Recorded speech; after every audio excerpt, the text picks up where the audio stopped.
Достар, сіздерге осындай ойыншық түрлерін көрсеткім келеді. Бұл 1 жастан асқан балаға арналған ойыншық түрлері. Міне осындай музыкалды өлең айтатын осындай құстар. Бұл баланың есту қабілетін дамытып қана қоймай, зейінін аударады, назарын өзіне қояды. Одан кейінгі осындай жаңа қасында тұрғандай ара. Арада билейді, қоссақ музыка айтады. Тіптен мұның музыкасына балалар билейді де. Өлең айтады, қозғалады. Бала 1 жастан асқан бала біраз уақыт бұған алданады. Одан кейінгі ойыншық түрі бұл осындай магнитті жапсырмалар.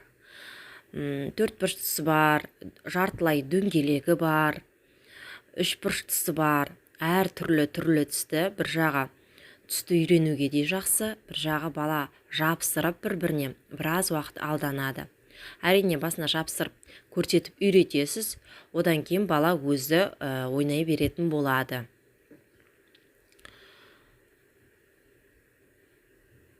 Қайтадан осылай салып баланы алдандырып үйретуге де болады. Бір ыдысқа салып, осылар кәнеке салшы, осы бос ыдыстарға салшы деу арқылы баланың зейінін дамытуға болады.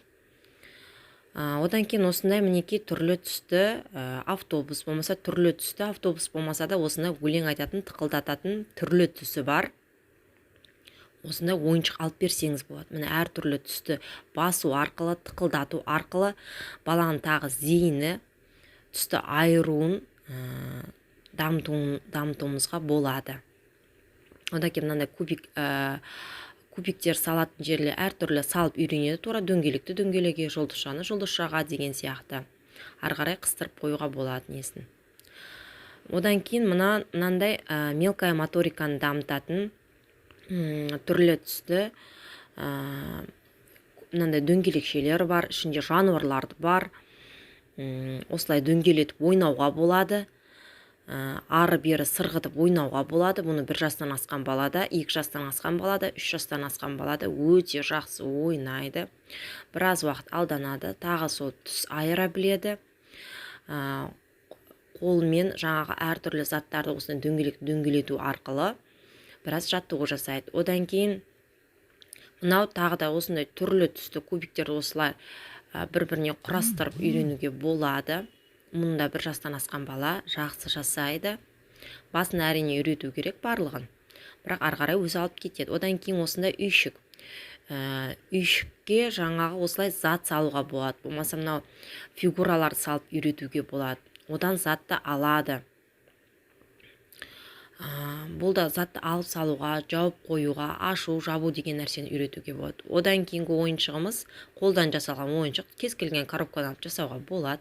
Мен осылай баклажканың қақпағын алып, бір жағына баклажканың қақпағын, ал екінші жағына болса осылай бутылканың қақпағын алып жасадым. Бірінші салып, конечно, әрине балаға үйретеміз дөңгелекшелерді.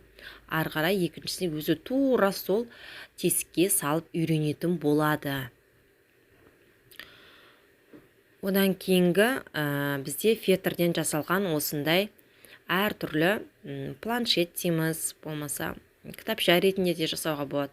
Мысалы мынау 4 бұрыштыны алып кір жуғыш машинаға саламыз, қасына 3 бұрыштысы болған, ол жоғалып қалды. Бірақ осылай жасап, қолдан жасап беруге болады. Болмаса арнайы сатылады, сатып алсаңыздар да болады. Түйме мысалы ашылады, жабылады. Түймен 1 жастан асқан бала жасай алмайды, бірақ 2-3 жастан асқан бала жасай алуы мүмкін. Мына дөңгелекшені кішкене өзіміз ата-анасы қасында болып үйретуіміз керек. Лабиринт сияқты былай жүреді деген секілді қылып. Одан кейін мынандай сырма ашып жабылады, ішінде заттар болады, әртүрлі заттарды салып қоюға болады, жауып қоюға болады, осы сырманы жасырып. Бала болашақта өзінің күртешесін, сырмасын болсын сырып үйренуге жақсы. Одан кейін мына қалташалардан салады, алады деген секілді. Одан кейін тағы қолдан жасалған ойыншық.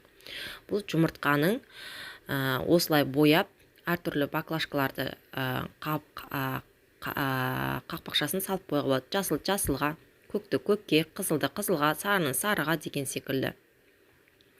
Біраз уақыт бала ойнайды, бір жарты сағатта ойнаған шығар осы ойыншық жасап бергенімде. Осылай үйретсеңіздер болады.